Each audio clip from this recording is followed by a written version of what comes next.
ఓం నమ శివాయ. మీలో ఎంతమందికి తెలుసండి పాలకుర్తి సోమన్న గురించి? ఈ ఊరైతే నేను పుట్టిన ఊరండి. ఇక్కడ నేను పుట్టినాను. మా పెద్దమ్మ పెద్దనాన్న అయితే అక్కడ ఉంటారు. మా అన్న వాళ్ళు కూడా అక్కడే ఉంటారు.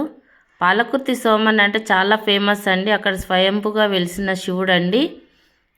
జాతర అయితే శివరాత్రి అప్పుడు చాలా బాగా అంటే చాలా బాగా జరుగుతుందండి. అమ్మవారిని అయ్యవార్లను వీధి వీధిన ఊరేగిస్తారు. అందులో మా అన్న అయితే పాల్గొంటాడండి. మా అన్న అందులో మెంబరు. రథం లాగడంలా అక్కడ అగ్గిగుండాలు దొక్కడం, స్వామిని ఎత్తుకొని అగ్గిగుండాలు దొక్కడం అంతా మా అన్న వాళ్ళు చేస్తారండి. అక్కడ వాళ్ళకి ఏండ్ల నుంచి అందులో సభ్యత్వం అయితే ఉన్నది. చూడండి, ఈయననే మా అన్న,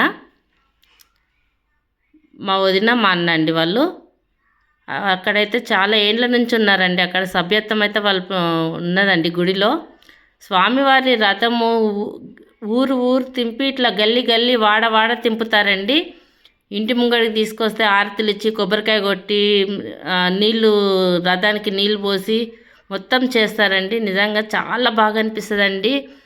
అక్కడ ఏదన్నా తప్పు చేసి నీసు కానీ ఏదైనా తప్పు చేసి మనం కొండపైకి స్వామివారి దర్శనానికి వెళ్ళినాం అనుకోండి, అక్కడ కందిరీగలు ఉంటాయండి. కందిరీగలు అయితే అసలు గుడి ప్రాంగణంలో కూడా రానివ్వండి. అంత పవర్ఫుల్ దేవుడు అండి. నిజంగా చెప్పాలంటే అంటే చాలా పవర్ఫుల్ అండి. అసలు కందిరీగలు తరిమి తరిమి కొడతాయండి అవి అయితే.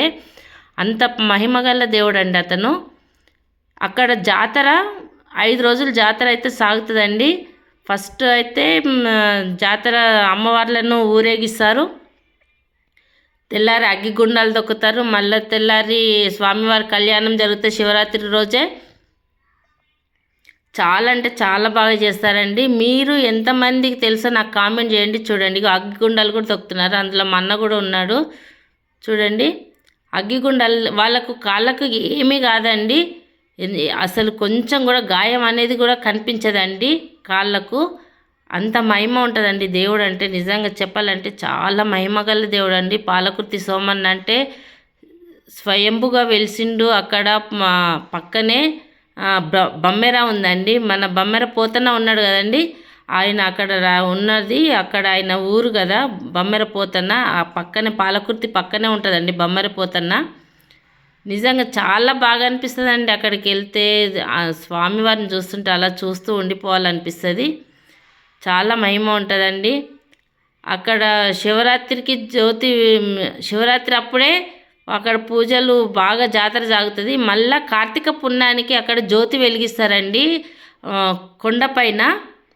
అప్పుడు అందరు నూనె పోసి పెద్ద ఒత్తి వేసి జ్యోతి అయితే వెలిగిస్తారండి. అది నిజంగా చూడాలండి. అది చూడగల దృశ్యము. చాలామంది వెళ్ళి చూస్తారు. నేను ఒక్కసారేమో వెళ్ళినాను. అది నేను పుట్టిన ఊరే, కానీ నేను మా అన్న వాళ్ళు ఎప్పుడు రమ్మంటుంటారు, కానీ నాకే వెళ్ళడానికి వీలు కాక నేను సరిగ్గా వెళ్ళానండి. నేను ఎప్పుడో చిన్నప్పుడైతే అక్కడే ఉండేదాన్ని.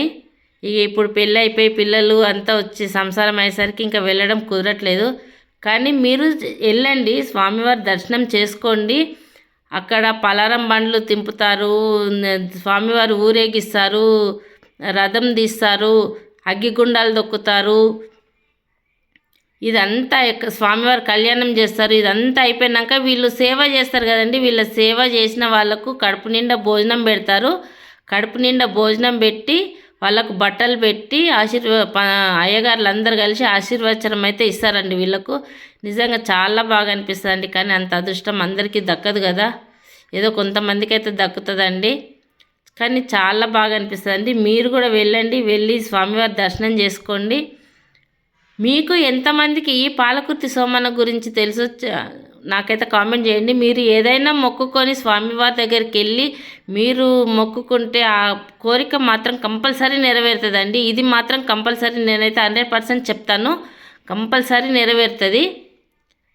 మీరు వెళ్ళండి, మీ కోరికలు నెరవేర్చుకోండి. అక్కడికి వెళ్ళి పాలకుర్తి సోమన్న మన హైదరాబాద్ నుంచి జనగాం బస్సులు ఉందండి. జనగాం నుంచి పాలకుర్తికి డైరెక్ట్ బస్సులు ఉన్నాయండి. జనగాంలో దిగి పాలకుర్తి అయితే బస్సు ఎక్కాలండి. గంటకు ఒక బస్సులు అయితే ఉన్నాయి. వెళ్ళండి మీరు. ఓకేనా అండి. నా ఛానల్ కనుక మీకు నచ్చినట్లయితే లైక్ చేయండి, షేర్ చేయండి, కామెంట్ చేయండి. నా ఛానల్ని సబ్స్క్రైబ్ చేసుకోండి. ఓకేనా అండి. ఓం నమ శివాయ.